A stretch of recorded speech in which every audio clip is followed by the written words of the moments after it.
pour les étapes 5 à 9 de l'analyse et comparaison. Donc cette fois-ci, on travaille avec la variable dépenses au restaurant.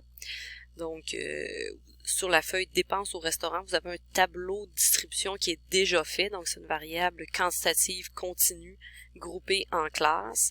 Donc ce que je vous demande de faire, étapes 5, 6 et 7. Donc en fait, présenter ces données-là dans un histogramme, les présenter dans une ogive. Donc c'est des choses que vous êtes normalement capable de faire. Vous pouvez retourner dans votre laboratoire 1 si vous vous souvenez plus.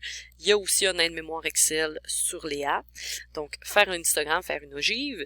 Et à l'étape 6, aux étapes 6 et 7, donc, avec l'histogramme, j'aimerais que vous essayiez de m'estimer une moyenne pour les dépenses au restaurant.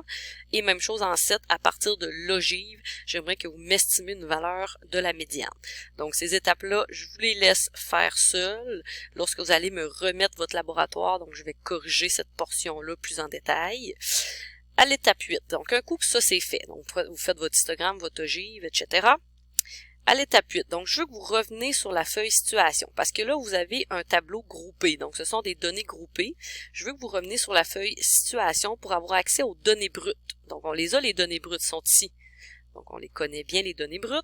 Donc 8, je veux que vous faites les calculs à partir des données brutes pour interpréter l'asymétrie, l'homogénéité, de trouver la mesure de tendance centrale qui serait la plus appropriée pour cette variable-là, et de vérifier aussi s'il y a des valeurs aberrantes.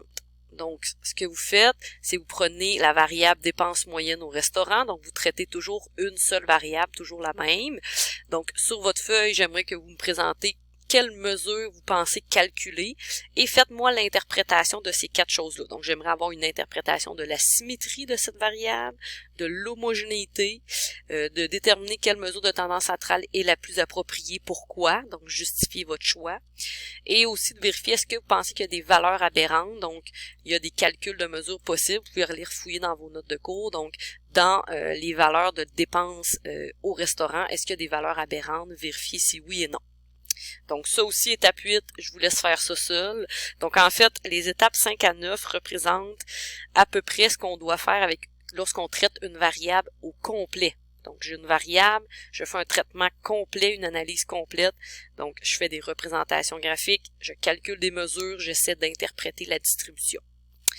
En dernier, à l'étape 9, je veux que vous... en fait, si vous avez trouvé des valeurs aberrantes, donc à l'étape 8, si jamais il y avait eu des valeurs aberrantes, donc faites le test de les enlever de votre série statistique et de recalculer la moyenne. Regardez s'il y a un changement majeur. Est-ce que vous pensez que la moyenne est meilleure ou moins bonne dans ce cas-là?